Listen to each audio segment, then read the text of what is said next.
Good morning, students. Today I am going to continue the chapter 4, the rat trap. This is the second lecture of this chapter. Okay, already in my previous class I told you about the rat trap seller. I told you that the rat trap seller was living a miserable life. No one liked him. He was homeless, and by selling rat traps and also by stealing and begging, he was trying to survive. He was not welcomed by the people, but one evening he was surprised to find that he was not only welcomed by an old man in his cottage, but also at the same time the old man served food, shared tobacco, and he also disclosed the secret that he earned 30 roners by selling the milk of his cow.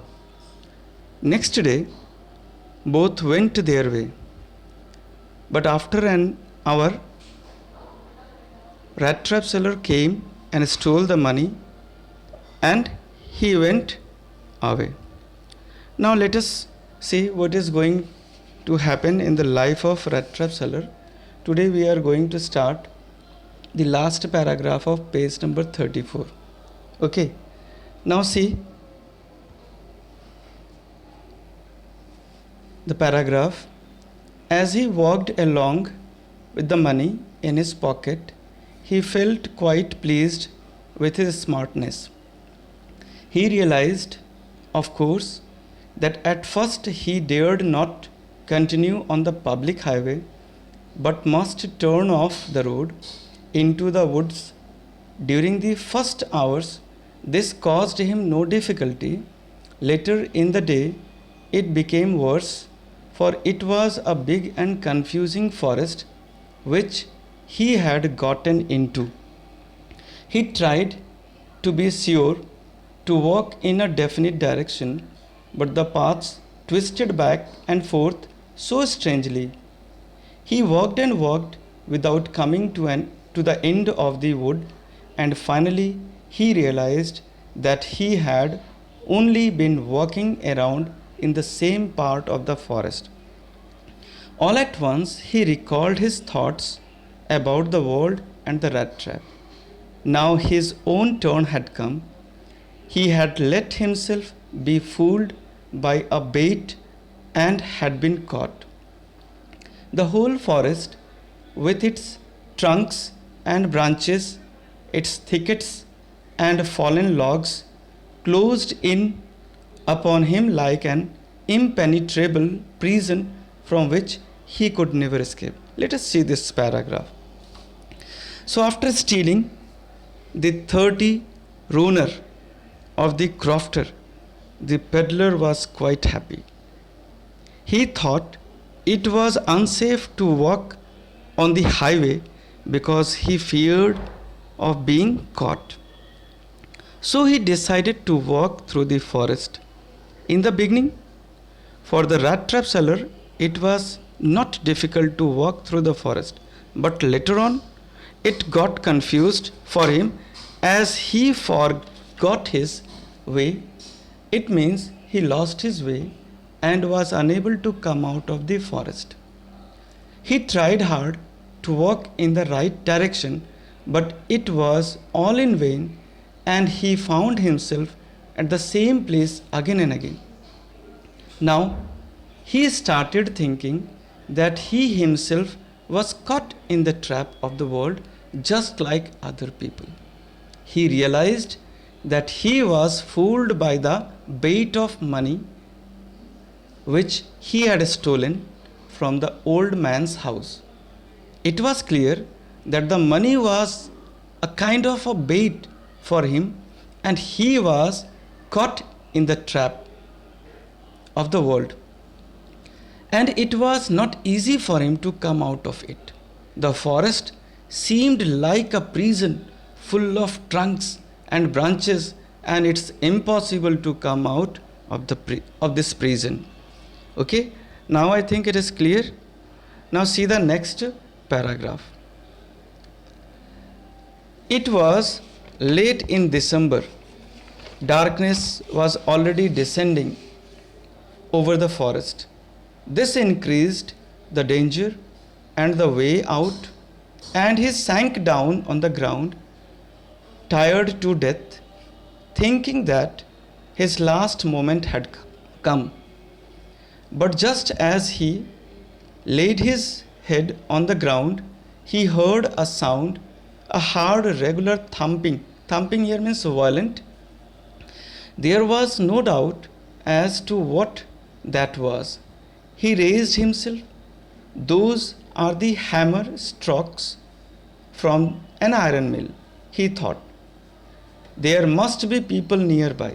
He summoned all his strength, got up, and staggered in the direction of the sound. Let us see up to this part.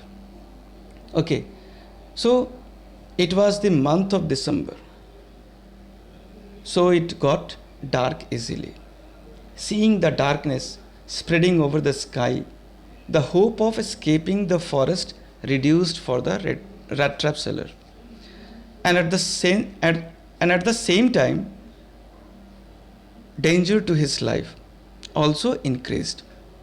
He was afraid that he might be killed by wild animals if he did not come out of the forest. He was becoming hopeless, and there was no way left for him. So he sat on the ground. He was tired and terrified. He was finding his death to be very near. Suddenly, he heard a very strong, regular sound which was coming from one direction at a regular interval. At once, he realized that these sounds were the sounds of hammer strokes from an iron mill. So he thought that he could find some people nearby. He then decided to go to the direction from where the sound was coming. He gathered his strength and started walking with great difficulty towards the direction of the sound. Okay, I think up to here it is clear. Now see what is going in the next paragraph.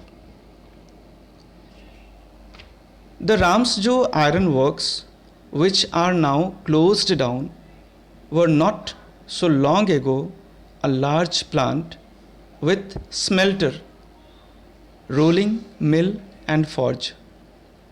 Forge means here boat.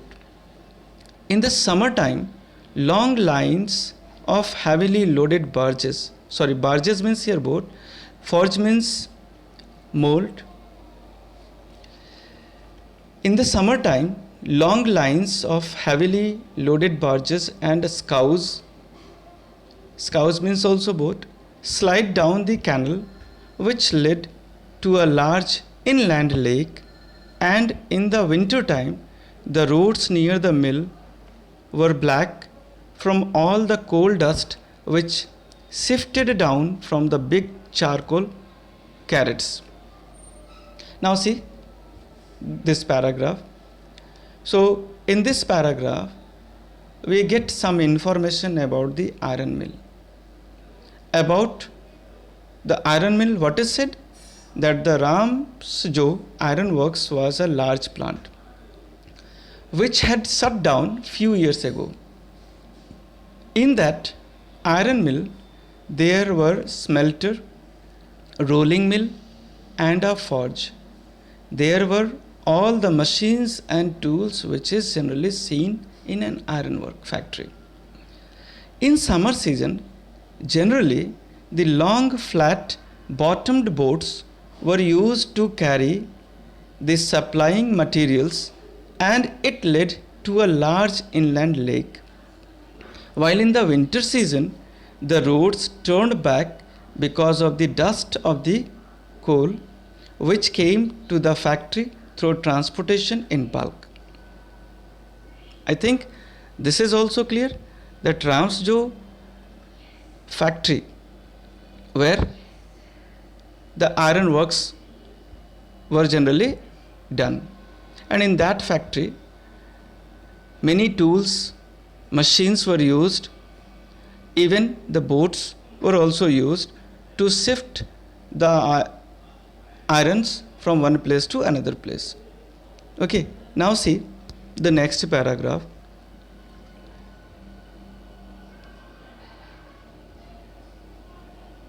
During one of the long dark evenings just before Christmas, the master smith and his helper sat in the dark forge near the furnace waiting for the pig iron. Pig iron here means cast iron, which had been put in the fire to be ready to put on the anvil. Anvil means incus, or you can say a heavy iron block with a flat top and concave side.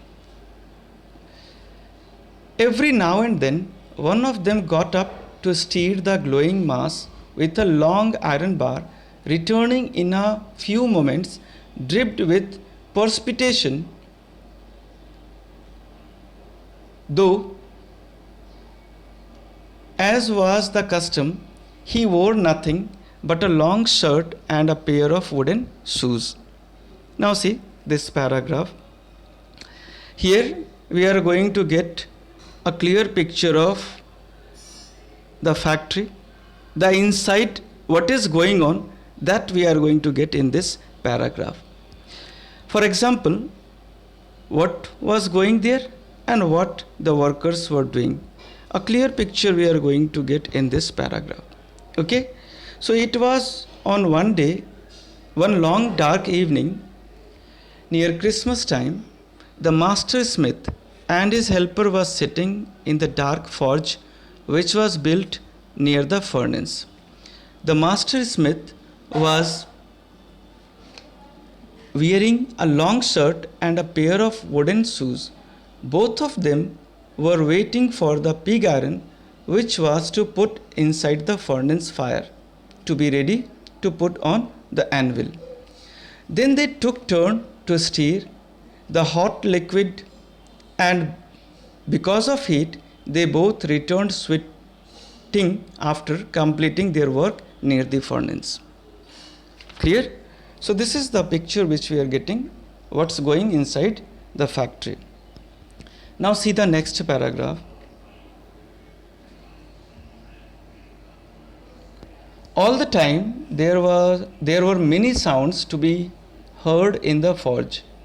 The big bellows groaned, and the burning coal cracked. The fireboy shoveled charcoal into the maw of the furnace with a great deal of clatter. Outside roared the waterfall, and a sharp north wind whipped the rain against the brick tiled roof. Now see up to here. Work in that factory was going on, so different types of sounds could be heard. In that iron factory, there was a big bellow which was blowing air with great sound. There was also the sound of cracking coal. So different types of sounds could be heard in that iron mill. The bang of the charcoal which is shoveled by the fireboy, the sound which were coming from outside the mill such as waterfall, the sound of the north wind which hit the raindrops against the brick tiled roofs.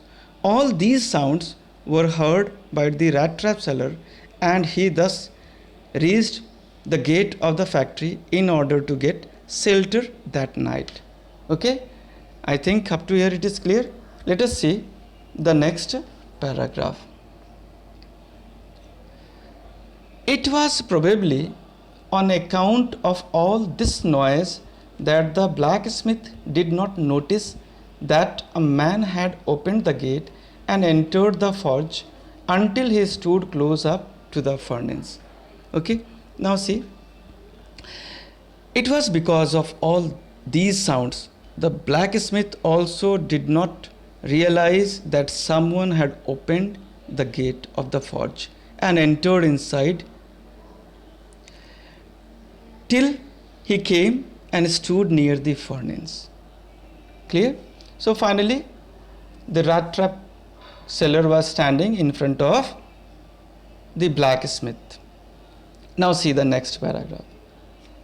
Surely it was nothing unusual for poor vagabonds, vagabonds means tramp, without any better shelter for the night, to be attracted to the forge by the glow of light which escaped through the sooty panes.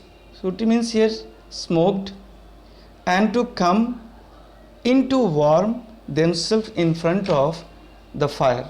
The blacksmith glanced only casually and indifferently at the intruder. He looked the way people of his type usually did, with a long beard, dirty, ragged, and with a bunch of rat traps dangling on his chest. Okay, now see up to here. Okay, now see. Generally, many homeless people used to get attracted to lights of the forge to seek shelter there. They would warm themselves with the help of the burning fire. So it was also natural that the rat trap seller was there. He was also there to warm himself with the help of the burning fire and also to get shelter that night. The blacksmith was accustomed to such types of visitors, so he did not surprise by seeing him. Simply, they looked at him as the appearance of the rat trap seller was also similar to other such visitors who wanted to take shelter there. The appearance of the rat trap seller is given that he had a long beard, he was looking very dirty, his clothes were his clothes were dirty and worn out, and had a bunch of rat traps which was hanging from his chest. Now I think it is clear. Now see the next paragraph. He asked permission to stay, and the master blacksmith nodded a hearty consent without honoring him with a single word. So the peddler tried to seek permission from the blacksmith so that he could stay in that forge for a night. The tramp did not say anything either. He had not come there to talk but only to warm himself and sleep. So tramp here means rat trap seller. So finally the blacksmith allowed the rat trap seller with an arrogant consent by just nodding and didn't say a single word to him. Okay, and also the rat trap peddler was there only to get chance to sleep there for a night. Okay, now I think up to here it is clear. So next paragraphs we will continue in next class. Thank you.